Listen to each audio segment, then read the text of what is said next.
ஓம் ஸ்ரீ குருபியோ நமக. ஓம் ஸ்ரீ மகா பெரியவா சரணம். பிப்ரவரி 24 சனிக்கிழமை மாசி மகம்.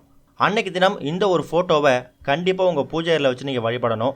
அது கூட இந்த ஒரு சாதத்தை நீங்கள் நைவேத்தியமாக வச்சு படைக்கிறது இன்னும் சிறப்பு. இப்படி செய்கிறது மூலயமா உங்கள் வாழ்க்கையே தலைகீழாக மாறிடும். வழிபாட்டுக்கான மாதங்களில் மாசி மாதத்தை நம்ம எடுத்துக்கலாம். மகர நட்சத்திரமும் பௌர்ணமியும் சேர்ந்து வரக்கூடிய மாசி மாத நல்ல நாள் தான் மாசி மகமாக கருதப்படுது. நம்ம வாழ்கிற இந்த உலகத்தில் நம்மளோட தேவைகள் பூர்த்தியாகணும் அப்படின்னா இந்த தினத்தில் புனித நீராடி இறைவனை வேண்டிக்கணும். மேலோகத்துக்கு போனதுக்கு அப்புறமா நல்ல நிலைமையில் மோட்சம் கிடைக்கணும் அப்படின்னாலும் இந்த வழிபாட்டை மேற்கொள்ளலாம். இந்த நாளில் நம்ம கோயிலுக்கு போயிட்டு இறைவனை வழிபடணும். நீர்நிலை இருக்கிற இடத்துல போயிட்டு மக்கள் நீராடுறது மாதிரியே சாமியும் நீராடும். அதை பார்க்கறதுக்குனே பக்தர்கள் குவிஞ்சிருப்பாங்க. ஆறு, குளம், கடல் இதெல்லாம் இல்லாத இடத்துல இருக்கவங்க அவங்க வீட்லேயே நீராடலாம். சூரியன் உதிக்கிறதுக்கு முன்னாடி எந்திரிச்சு தண்ணீரில் கல்லுப்பு, மஞ்சள் சேர்க்கணும். இது பெண்களாக இருந்தால். ஆண்களாக இருந்தால் கல்லுப்பு மட்டும் சேர்த்து அதை புனித நீராக பாவிச்சு அப்போ நீங்கள் ஓம் நமச்சிவாய அப்படிங்கிற சிவநாமத்தை சொல்லி தலைக்கு குளிக்கலாம். அது புனித நீரில் நீராடின ஒரு பலனை ஏற்படுத்தி கொடுக்கும். அது கூட இப்போ நம்ம சொல்லக்கூடிய இந்த ஒரு ஃபோட்டோவை வச்சு நீங்கள் வழிபடணும். இது உங்கள் வீட்டில் செய்யலாம்.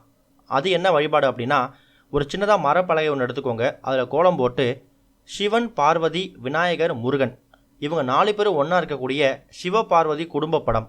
இது கண்டிப்பாக எல்லா வீடுகளையும் இருக்கும்.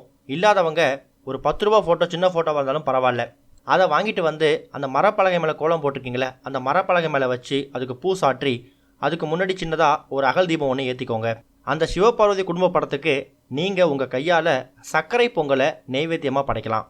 அந்த சர்க்கரை பொங்கல் பிரசாதத்தை நீங்கள் சாப்பிட்றது உங்கள் அக்கம் பக்கத்தில் கொடுக்கறது மட்டும் இல்லாமல் முடிஞ்சால் சாப்பாடு கஷ்டப்படக்கூடியவங்களுக்கு சர்க்கரை பொங்கலை கொடுக்குற அளவுக்கு செஞ்சு அதை நீங்கள் தானமாகவும் கொடுக்கலாம்.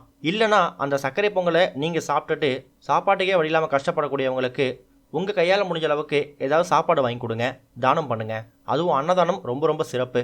அன்னைக்கு தினம் பித்ருக்களையும் வழிபட தவறிடாதீங்க.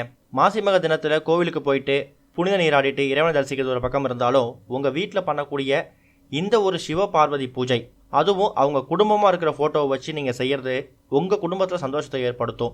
குடும்பத்தில் ஒற்றுமை அதிகமாகும். உங்கள் குடும்பத்தில் இருக்கக்கூடிய உங்களோட வாழ்க்கை தலைகீழாக மாறும். குடும்பத்தில் ஒருத்தவங்களுக்கு ஒரு வேண்டுதல் இருக்கும். அவங்களுக்கு தனித்தனியாக வேண்டுதல் செஞ்சு பரிகாரம் செய்கிறதுக்கு பதிலாக ஒட்டு மொத்தமாக இந்த ஒரே ஒரு சிவன் பார்வதி குடும்ப ஃபோட்டோவை வச்சு நீங்கள் சக்கரை பொங்கல் நைவேத்தியம் வச்சு படைக்கிறது மூலயமா குடும்பத்திற்குடைய ஒட்டுமொத்த வேண்டுதலும் ஒரே நிறைவேறத்துக்கு ஒரு சிறந்த பரிகார முறையாக இருக்கும். ஓம் ஸ்ரீ குருபியோ நமக. ஓம் ஸ்ரீ மகா பெரியவா சரணம்.